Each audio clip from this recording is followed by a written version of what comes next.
नमस्कार साथियों, आप सभी का स्वागत है समर्पण क्लासेस बूंदी के इस यूट्यूब मंच पर।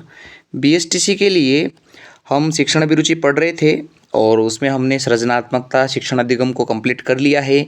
नेतृत्व को आज हम इसमें पढ़ने वाले हैं कि नेतृत्व के प्रश्न कैसे करने हैं। नेतृत्व सबसे सीधा टॉपिक है। इसमें आपको केवल ये समझना है कि एज अ टीचर अगर आप लीडर का काम कर रहे हो, लीडरशिप आप कर रहे हो, तो आपको कैसा जो है रेस्पॉन्स देना होता है।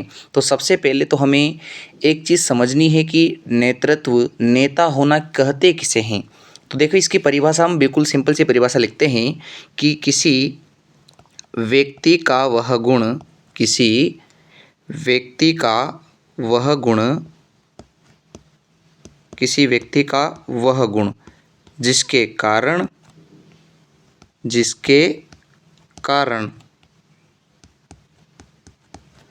अब व्यक्ति का वह गुण, इसको हम व्यक्तित्व भी लिख सकते हैं। तो किसी व्यक्तित्व या व्यक्ति का वह गुण जिसके कारण वह प्रभावशाली होकर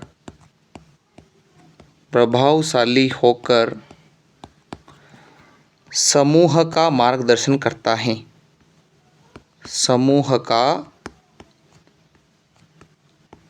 मार्गदर्शन करता है।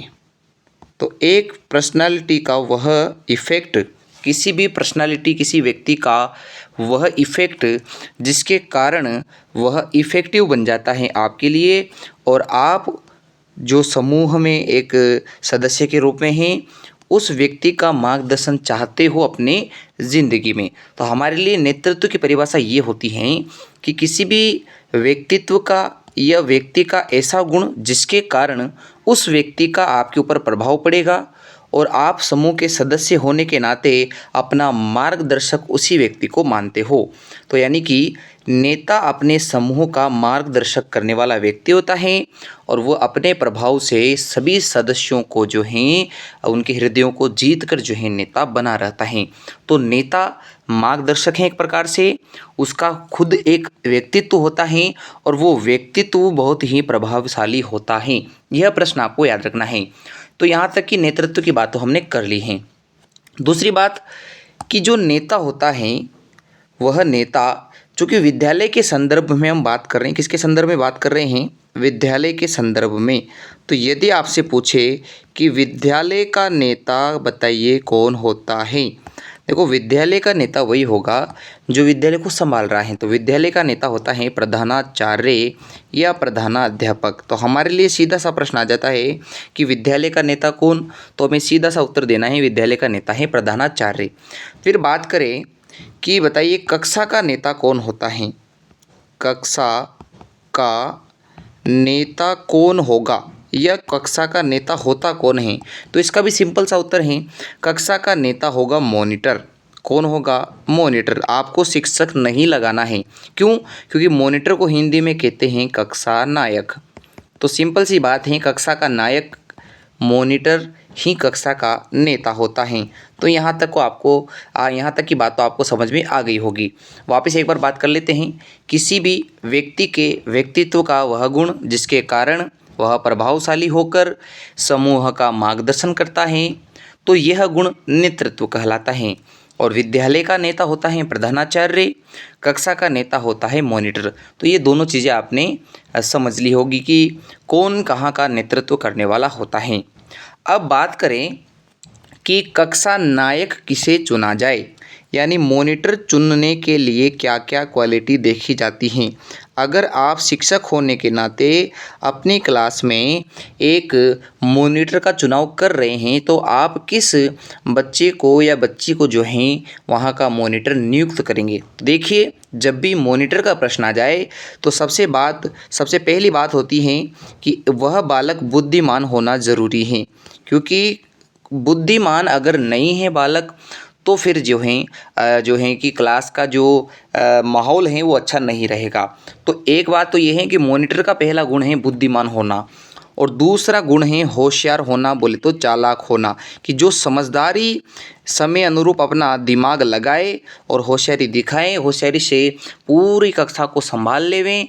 जब शिक्षक न हो तो अपनी मॉनिटरिंग के अंदर, अपनी देखरेख के अंदर सभी कक्षा के बच्चों को जो है वो शांत रखें और कक्षा अध्यापक को सूचित करें, समय समय पर सूचना पहुंचा देवे।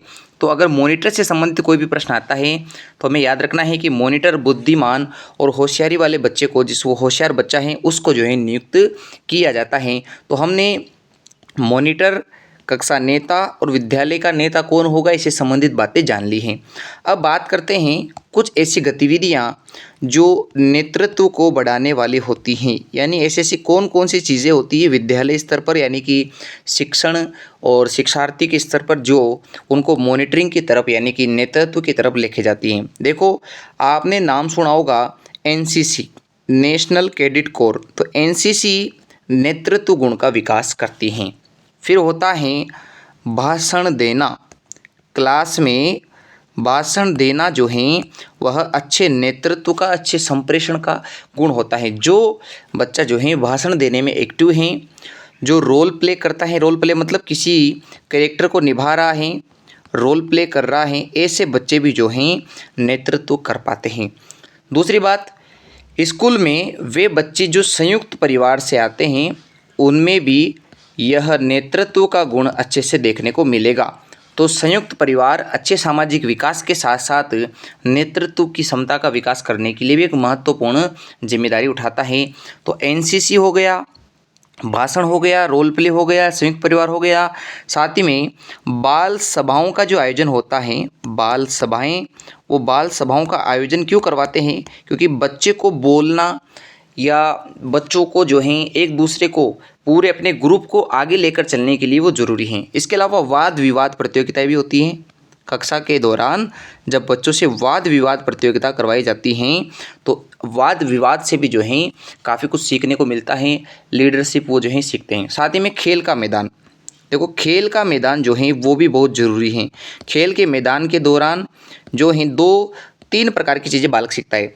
खेल के मैदान में बालक सबसे पहली चीज़ सीखता है वो है प्रतिस्पर्धा, कि सामने वाला प्रतिद्वंदी है उससे हमें जीतना है किसी भी हाल में। दूसरी बात, वहाँ से सीखेगा दूसरा गुण सहयोग, पूरी टीम को एक साथ लेकर चलना, और जो सहयोग जो करना सीख जाता है वही आगे जाके एक अच्छा नेता, नेतृत्व का करना, यानी कि जो कप्तान होता है, जो कप्तानी कर रहा है, जो सभी जो लीडर हैं, जो मतलब सभी टीम के मेंबर हैं उनको साथ लेके चल रहा है, उनका सहयोग लेता है, वही अच्छा नेतृत्व करने वाला होगा। तो खेल के मैदान में प्रतिस्पर्धा का गुण भी होता है। दूसरी बात, खेल के मैदान में सहयोग की भावना होती है। टीम जब ही जीतेगी जब सभी का सहयोग होगा, और टीम वही सहयोग करके जीतेगी जहाँ का जो है आपके नेतृत्व करने वाला, बोले तो कप्तान जो है काफ़ी अच्छे प्रकार से होगा। तो सिंपल सी बात होती है कि अगर कभी ऐसा प्रश्न आ जाए कि नेतृत्व, सहयोग और प्रतिस्पर्धा का गुण कहाँ देखने को मिलता है, तो खेल मैदान में होगा। कई बार प्रश्न आता है एनसीसी जो है इससे क्या होता है, देखो नेतृत्व गुण का विकास होता है।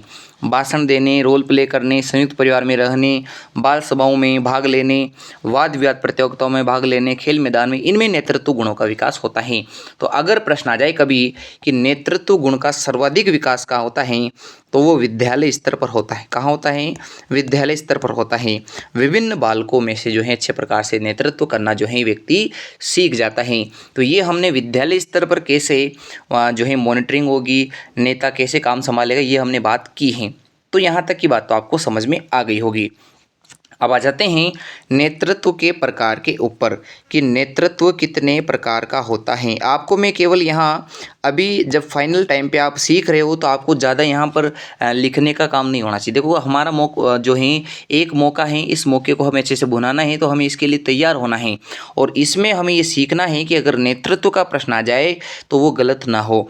तो हम नेतृत्व के यहाँ तक के प्रश्न तो समझ चुके हैं। अब हम देखते हैं नेतृत्व के प्रकार क्या क्या हैं। देखो नेतृत्व का सबसे फेमस प्रकार होता है लोकतांत्रिक नेतृत्व, या जिसे प्रजातांत्रिक नेतृत्व भी कहते हैं। तो लोकतांत्रिक या प्रजातांत्रिक नेतृत्व अगर कभी पूछे तो हमें याद रखना है कि वह नेतृत्व शैली जो मनोवैज्ञानिक हैं, ऐसी नेतृत्व शैली जो मनोवैज्ञानिक हैं, साथ ही में जहाँ बच्चों और शिक्षक दोनों की सक्रिय भागीदारी होती है, बच्चों की भी सक्रिय भागीदारी होती है और जहाँ शिक्षक की भी सक्रिय भागीदारी होती है और जहाँ सही अनुशासन भी देखने को मिलता है, ऐसा आपका नेतृत्व क्या कहलाता है? लोकतांत्रिक या प्रजातांत्रिक नेतृत्व कहलाता है। यानी लोकतंत्र हम कहते किसे हैं? जहाँ प्रजा का तंत्र हो, यानी जहाँ मॉनिटर सभी बच्चों की सहमति से और शिक्षक के आपसी सहयोग से, आपसी सामंजस्य से बनाया जाता है, तो वह मनोवैज्ञानिक प्रक्रिया है। कभी यदि ऐसा प्रश्न आ जाए कि मॉनिटर बनाने के लिए सहमति ली जानी चाहिए, किससे सहमति ली जानी चाहिए? केवल बच्चों से, केवल शिक्षक से, या दोनों से, या जो है प्रधानाचार्य अपने हिसाब से कक्षा का नायक जो है चुनाव करे? तो याद रखिए, केवल जहाँ अगर किसी भी ऑप्शन में केवल शब्द आ जाता है तो वह लिमिटेशन की बात करता है और लिमिटेशन जो है सही उत्तर नहीं होता है। अगर आप नकारात्मक भाव को देखोगे तो केवल शब्द आ जाना किसी भी प्रश्न के अंदर या प्रश्न के उत्तर के अंदर, तो वहाँ सीमितता, लिमिटेशन आ जाती है, यानी ये उत्तर तो नहीं होना चाहिए। तो जब भी आ जाए कि लीडर या मॉनिटर किसे बनाया जाना चाहिए, तो ऐसी स्थिति में शिक्षक और कक्षा के जो सभी बच्चे हैं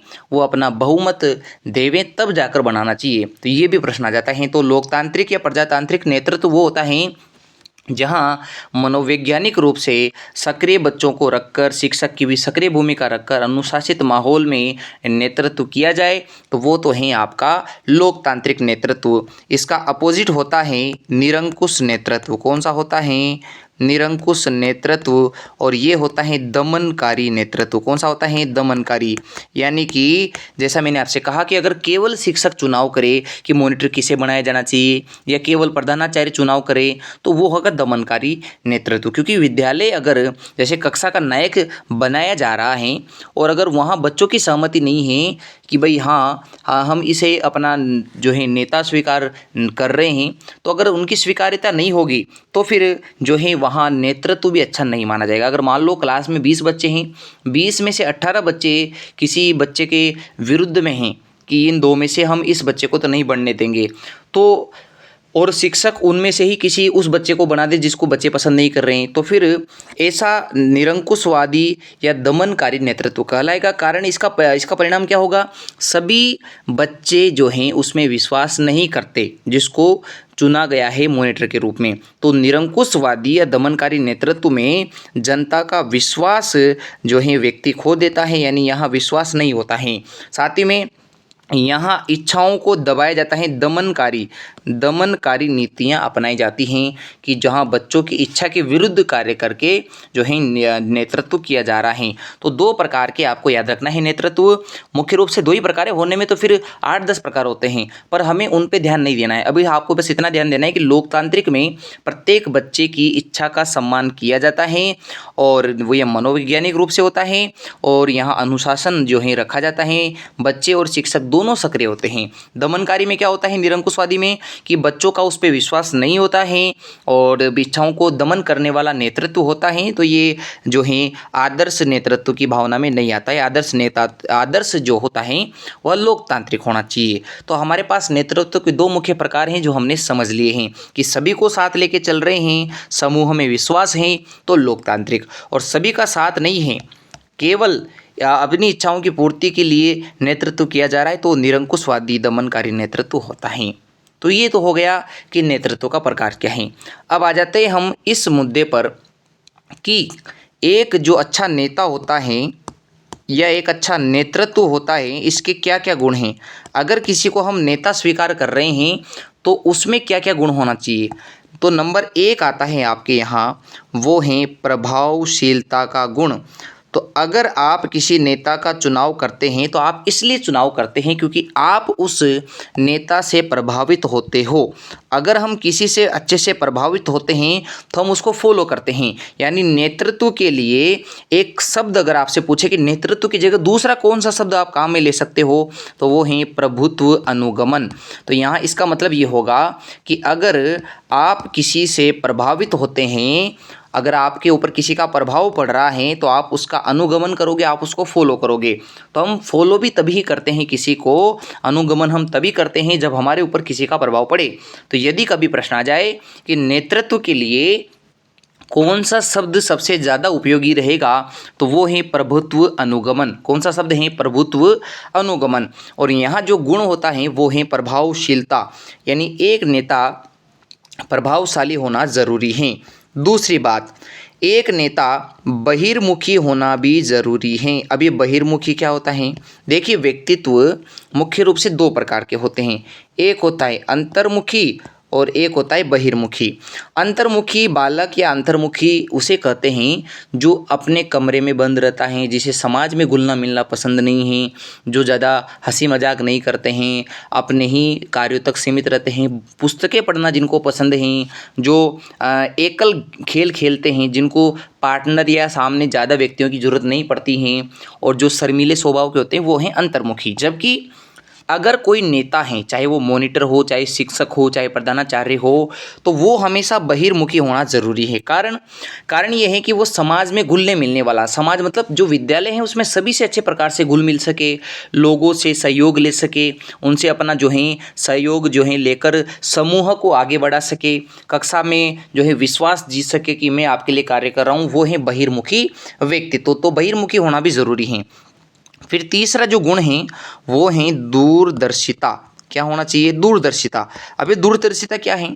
आज जो भी निर्णय लिए जा रहे हैं समूह को लेकर, वो भविष्य में समूह को फायदा देवे, ऐसा जो है सोचकर निर्णय लिया जाए। तो ये है दूरदर्शिता का गुण कि कल क्या हो सकता है, उन पॉसिबिलिटीज़ को भी आज ही ध्यान में रखकर ऐसे निर्णय लिए जाए ताकि फ्यूचर में भी जो है समूह का भला हो सके। फिर हैं जो है एक अगला गुण है सही निर्णय लेने की क्षमता, जिसको कहते हैं दृढ़ संकल्पिता। दृढ़ संकल्प होकर किसी के बहकावे में आकर निर्णय नहीं लेना है, अपने सोच समझ से अच्छे विचार करके ही निर्णय लेवे, और निर्णय हमेशा सही लेना है। अगर कभी निर्णय लेने में कोई भूल हो जाती है तो भूल स्वीकार करना ज़रूरी है। तो कई बार प्रश्न आता है कि अगर पढ़ाने के दौरान आपके पढ़ाई गई चीज़ में कोई त्रुटि रह जाती है, कोई कमी रह जाती है, आप कोई गलती कर देते हैं, तो ऐसी कंडीशन में क्या करें? देखो, ऐसी कंडीशन में सीधा सा एक उत्तर होगा कि आप अपनी भूल स्वीकार करें, और भूल स्वीकार करके अगले दिन सही बात पढ़ाएंगे आप, इसका वादा ज़रूर करें। तो यदि कभी प्रश्न आ जाए कि आपसे गलती हो गई है और आपको कोई चीज़ नहीं आ रही है, कक्षा के दौरान कोई बच्चे ने आपसे प्रश्न पूछा, आपको उसको प्रश्न का जवाब नहीं आ रहा है, तो आप उसे कहिए कि आप आज रुक जाइए, कल आते ही मैं आपको इसका उत्तर ज़रूर दूंगा। यानी कि आपको बच्चे को प्रश्न बताना है, जल्दबाजी नहीं करनी है। आप उसी दिन अगर बताने का प्रयास करोगे तो हो सकता है कि आप त्रुटि कर दें, तो अगले दिन बताने का वादा ज़रूर कीजिए।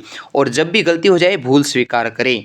जब भी नेतृत्व में गलती करने की बात आ जाए तो याद रखना कि जब भी नेता समूह में से किसी एक की गलती पकड़ लेता है कि समूह में किसी सदस्य ने गलती कर दी है, तो उस गलती को नेता अपने सिर लेता है। यानी कि समूह में अगर कोई गलतियां करता है तो वो नेता सभी गलतियां अपने जो हैं जिम्मे लेगा, और अगली बार उन गलतियों को सुधारने का प्रयास करेगा। यानी कि मेंबर्स जो सदस्य होते हैं उन पर जो है किसी भी प्रकार का दबाव नहीं बनाना है।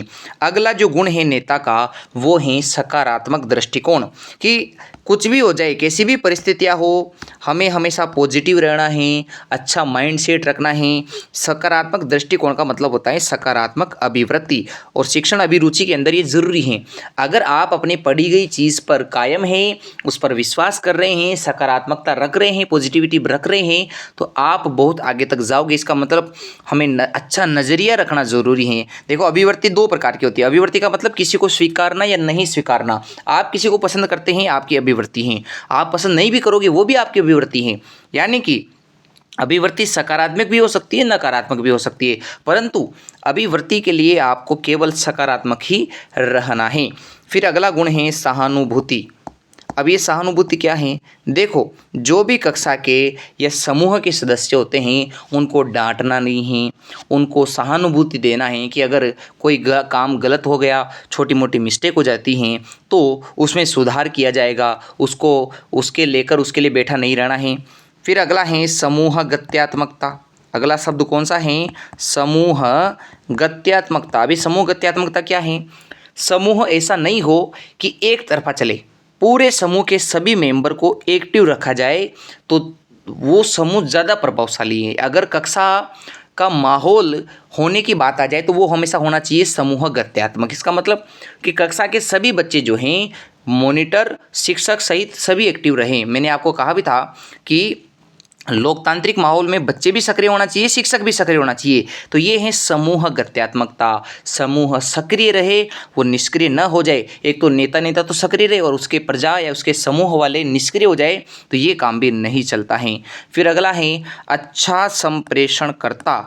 अगला गुण क्या है? अच्छा संप्रेषणकर्ता। इसका मतलब एक जो नेता होता है उसे अच्छा बोलने की कला, क्योंकि एक नेता अगर बोलना अच्छे से नहीं जानता है तो वह समूह नहीं चला सकता है। बच्चों को कंट्रोल करने के लिए, अनुशासन बनाने के लिए अच्छा कम्युनिकेशन ज़रूरी है। तो संप्रेषण जिसे दो या दो से अधिक व्यक्तियों के बीच का विचारों का आदान प्रदान कहा जाता है, तो ये अच्छा संप्रेषण होना, प्रभावी संप्रेषण होना ज़रूरी है। फिर अगला गुण अगर हम देखें वो है सत्यनिष्ठता। अब ये सत्यनिष्ठता क्या होती है? अगर आप जिस ग्रुप में नेता हैं, चाहे आप कक्षा के मॉनिटर ही क्यों ना हो, तो सभी सदस्य आप पर विश्वास करें। जिस दिन आपके ऊपर डाउट करने लग गए, जिस दिन नेता के ऊपर सब डाउट करने लगे समूह के सदस्य, नेता उसी दिन से नेता नहीं रहता है। यानी नेता तब तक ही नेता बना रहता है जब तक कि लोगों की सत्य निष्ठा उससे जुड़ी हुई है। यानी जब तक लोगों का विश्वास उससे जुड़ा हुआ है तब तक व्यक्ति नेता रहता है, और जिस दिन नेता के ऊपर से विश्वास खो देता है वह उसी दिन सत्यनिष्ठता के अभाव में वह नेता नहीं रहता है। फिर है अच्छी जागरूकता वाला होना चाहिए। कर्तज्ञ यानी कि किए गए उपकार को मानने वाला होना चाहिए। ऐसा नहीं है कि काम तो समूह में कोई और कर रहा है और उसका क्रेडिट आप लेके जा रहे हो, ऐसा नहीं होना चाहिए। आत्मविश्वासी होना चाहिए। ये काम की अच्छी बातें हैं। तो हमने आज जो पढ़ा है वो नेतृत्व के बारे में पढ़ लिया है कि नेतृत्व, नेता का प्रकार क्या होता है, नेतृत्व कैसा है, अच्छा नेता कौन होता है, और इसके अलावा नेतृत्व का विकास सबसे ज़्यादा विद्यालय में होता है, कैसे होता है। और हमने यहाँ देखा है कि कौन कौन सी एक्टिविटीज़ करवाई जानी चाहिए, मॉनिटर किसे बनाया जाए, विद्यालय का मॉनिटर कौन है, कक्षा का मॉनिटर कौन है, ये नेता कौन सा काम करता है। फिर इसके अलावा नेता कहते किसे हैं, तो जो भी पॉजिटिव बातें होगी वह किसको लेकर होगी, वह होगी आपके नेतृत्व या नेता को लेकर। और यहाँ नेता का मतलब ये पूछे कि नेता कौन सा विषय पढ़े, तो ये भी जरूरी है। देखो अगर आपको नेता बनना है, क्योंकि आप शिक्षक होने के नाते आगे जाके इन द एंड नेता आप बनोगे, तो जो शिक्षक नेता होता है उसे हमेशा मनोविज्ञान पढ़ना चाहिए। तो ये याद रखना चाहिए कि यदि कभी प्रश्न आ जाए कि नेतृत्व के लिए कौन सा विषय पढ़े, तो राजनीति नहीं पढ़ना है, क्योंकि आप राजनेता नहीं बनना जा रहे हो, आप जा रहे हो स्कूल के नेता बनने। तो स्कूल में नेता बनना है तो मनोविज्ञान बोले तो बच्चों का विज्ञान, बच्चों के व्यवहार का विज्ञान पढ़ना चाहिए, क्योंकि मनोविज्ञान व्यवहार का अध्ययन करता है। किसका अध्ययन करता है? व्यवहार का। और आपको यही तो पता करना है कि कोई बच्चा क्रोधी है तो क्यों क्रोधी है, उसके व्यवहार में ये गुण क्यों हैं, कोई ज़्यादा ही शांत है तो ऐसा क्या है, कोई शर्मीले स्वभाव का है तो ऐसा क्यों है, कोई ज़्यादा होशियार है तो इसका क्या कारण है, कोई पढ़ने नहीं आता है तो क्यों नहीं आता है। ये होता है मनोविज्ञान, बच्चे का व्यवहार का विज्ञान। तो नेतृत्व का गुण तो हमने देख लिया है। साथ ही में इसमें एक और चीज़ अपन पढ़ लेते हैं कि एक अच्छा शिक्षक, इसमें आप अच्छा शिक्षक या इसको आप प्रभावी शिक्षक बताइए। एक आप बनना चाहते हो प्रभावी शिक्षक, तो आपको क्या करना है? तो अगर आप प्रभावी शिक्षक बनना चाहते हो तो आप में निम्न गुण होना चाहिए। नंबर 1, संवेगात्मक रूप से आप कैसे होंगे, यानी इमोशनल रूप से आपको कैसा होना है, पहले वो चीज़ समझ लीजिए।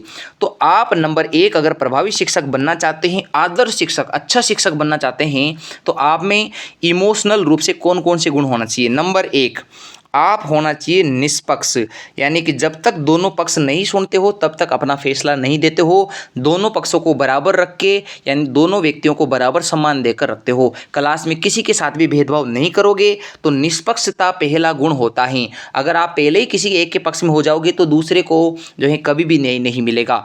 तो हमेशा संवेगात्मक रूप से निष्पक्ष रहना है। दूसरा, हमें मधुर स्वभाव का रहना है। मधुर स्वभाव मतलब कि आप क्रोध नहीं दिखाओगे, आप हमेशा काम करने के प्रति उत्साही रहोगे। जैसे मान लो आपको अतिरिक्त काम भी कभी दे दिया जाए, जैसे आपसे कहे कि आपको शिक्षण कार्य के अलावा किसी दूसरे टीचर की नहीं आने पर उसकी उपस्थिति भरनी है, उसकी जगह पढ़ाने जाना है, तो आप उसको उत्साहपूर्वक करोगे, वहाँ आप नीरसता नहीं दिखा सकते। तो उत्साही प्रवृत्ति का होना ज़रूरी है। साथ ही में शारीरिक और मानसिक रूप से स्वच्छ होना ज़रूरी है। एक कचरा तो वो होता है जो सिर्फ शरीर में लगता है, एक गंदगी वो होती है जो सिर्फ शरीर की होती है, और दूसरी गंदगी वो भी होती है जो आपके मन में है। तो मन और तन दोनों से स्वच्छ रहना और स्वस्थ रहना ज़रूरी है। तो मानसिक और शारीरिक दोनों रूप से स्वच्छ भी रहें, स्वस्थ रहें, और प्रजातांत्रिक लोकतांत्रिक आपका दृष्टिकोण रहे, तो ये आप जो है अच्छे शिक्षक है, प्रभावी शिक्षक के संवेगात्मक गुण को तो पूरा कर चुके हो। इसके अलावा आगे मैं बात करूं कि ज्ञान संबंधित कौन कौन सी चीज़ें आपके अंदर होना चाहिए, ये तो है संवेगात्मक रूप से। अब हम देखते हैं ज्ञान का पक्ष कि ज्ञान में आपके पास क्या क्या चीज़ होना चाहिए। सबसे पहले आप जिस चीज़ को पढ़ा रहे हो आप उसके विशेषज्ञ हो या उस पर विषय अधिकार रखते हो। आप जिस विषय को पढ़ाते हैं उसके आप ज्ञाता होना चाहिए, अपने विषय पे आपका कंट्रोल होना ज़रूरी है। आपके विषय की आपके ऊपर निपुणता होना ज़रूरी है कि आप जिस विषय में हो उसका निपुण, आप एक्सीलेंट परफॉर्मेंस देते हो। साथ ही में सहायक सामग्री का प्रयोग करते हुए आप पढ़ाओगे तो आप अच्छे से पढ़ा पाओगे, और सतत रूप से लगातार रूप से आकलन करोगे। साल भर बच्चों को पढ़ा रहे हो तो हर महीने हर चैप्टर पूरा होने के बाद बच्चों का आकलन करें कि बच्चों को सीखने में आ रहा है कि नहीं आ रहा है। और जो आप ज्ञान का मूल्यांकन करोगे वो निष्पक्ष रूप से करोगे। कौन से रूप से करोगे? निष्पक्ष, यानी कि बिना भेदभाव के सभी को एक समान मौका दोगे सीखने का, और उसके हिसाब से आप उनका ज्ञान जो है चेक करोगे। तो दो पक्ष तो हमने देख लिए शिक्षक के, संवेगात्मक और ज्ञानात्मक रूप से। अब हम देखते हैं कि एक शिक्षक का मनोवैज्ञानिक रूप से कौन कौन सा गुण होना चाहिए, यानी मनोवैज्ञानिक रूप से शिक्षक कैसा हो। नंबर 1, बच्चे को मनोविज्ञान का ज्ञान हो। बच्चे को क्या, शिक्षक को मनोविज्ञान बोले तो बाल विकास का ज्ञान होना चाहिए। अभी बाल विकास क्या होता है?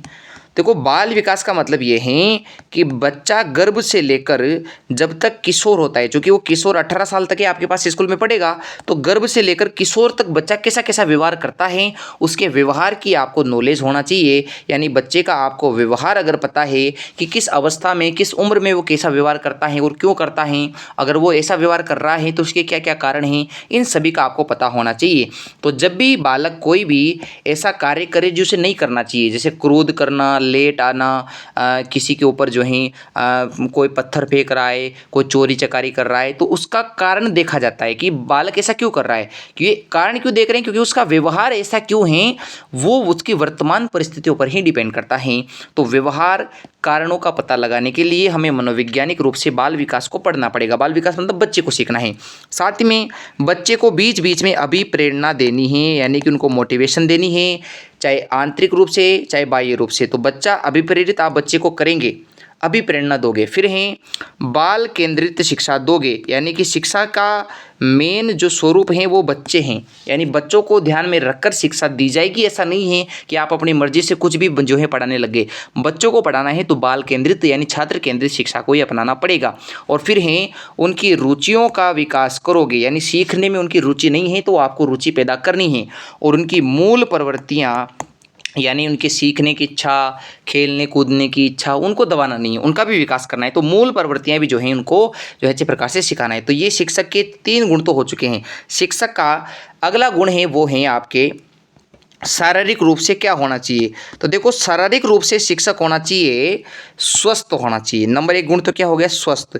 अगर आप बीमार हो तो आप एनर्जेटिक नहीं रहोगे, उत्साहवर्धक नहीं रहोगे, चिड़चिड़े स्वभाव के हो जाओगे। तो स्वस्थ रहना बहुत ज़रूरी है। दूसरी बात, साफ सुथरे कपड़े पहने। ऐसा नहीं है गंदे कपड़े पहन के जा रहे हो आप। जैसा शिक्षक, अगर अच्छा शिक्षक भी साफ सुथरे कपड़े नहीं पहनता है, स्वस्थ नहीं रहेगा, तो फिर बच्चे कैसे सीखेंगे।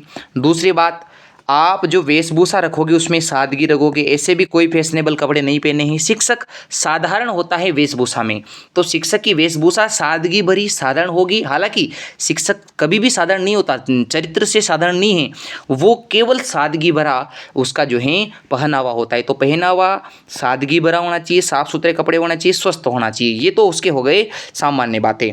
और वो हाथ नहीं उठाए किसी पर, यानी कि शारीरिक रूप से दंड नहीं दे, ये उसको ध्यान रखना चाहिए। नंबर 5 पांचवा गुण है उसके सामाजिक गुण, सामाजिक मतलब समाज में वो कैसा घुलता मिलता है, ये गुण भी हमें पता होना चाहिए। तो एक अच्छा शिक्षक वो होता है जो विशेष अवसरों पर हमेशा सक्रिय भागीदारी देता है। विशेष अवसर क्या होते हैं, मेले त्योहार, ये जो हैं उस दौरान जयंती है, कोई कार्यक्रम है समाज को लेकर, उस दौरान विशेष जो है भागीदारी देगा। तो भागीदारी सक्रिय रखना है विशेष अवसरों पर। ऐसा नहीं है कि कोई बच्चा आपको चाय के लिए घर में इनवाइट कर रहा है तो आप वहाँ जा रहे हो, ऐसा नहीं जाओगे। अगर कोई विशेष कार्यक्रम है तो आप वहाँ जा सकते हैं। विशेष अवसरों पर शिक्षक की भागीदारी जो है समाज में होना जरूरी है। समाज का कोई भी काम हो वहाँ बढ़ चढ़कर हिस्सा लेना है, सामाजिक रूप से ये जरूरी भी है। तो सामाजिक कार्यों में समाज के विकास में भागीदारी लेना वो जरूरी है। तीसरी बात क्या होना चाहिए, अच्छा समाज के सामने अच्छा चरित्र जो है वो बताए, यानी कि बच्चों के प्रति उनके अभिभावकों से अच्छा गुण रखें। सहयोगिता दें, अपना सहयोग जो है समाज के लिए दें। क्यों? क्योंकि समाज में रहना है, समाज के बच्चों को या इन द एंड वो पढ़ाएगा, और सामाजिक रूप से मतलब कि विद्यालय भी समाज का एक छोटा रूप है, तो वहाँ भी अच्छा गुण होना चाहिए। और अपने बच्चों को लेकर समाज के प्रति एक अच्छा नज़रिया बनाएं, नेतृत्व अच्छा से करें, और साथ ही में परिश्रमी होना चाहिए। ये सारे गुण इसमें हो गए। तो ये शिक्षक के सामाजिक, शारीरिक, मनोवैज्ञानिक, ज्ञान, संवेगात्मक सभी मैंने गुण बता दिए हैं। तो आपको इसके बारे में याद रखना है कि प्रभावी शिक्षक क्या होता है। तो प्रभावी शिक्षक के बारे में भी हमने जान लिया है। अगले वीडियो में हम पढ़ेंगे जो है संप्रेषण की, संप्रेषण क्या होता है, संप्रेषण में कौन कौन सी बातें काम में आएगी।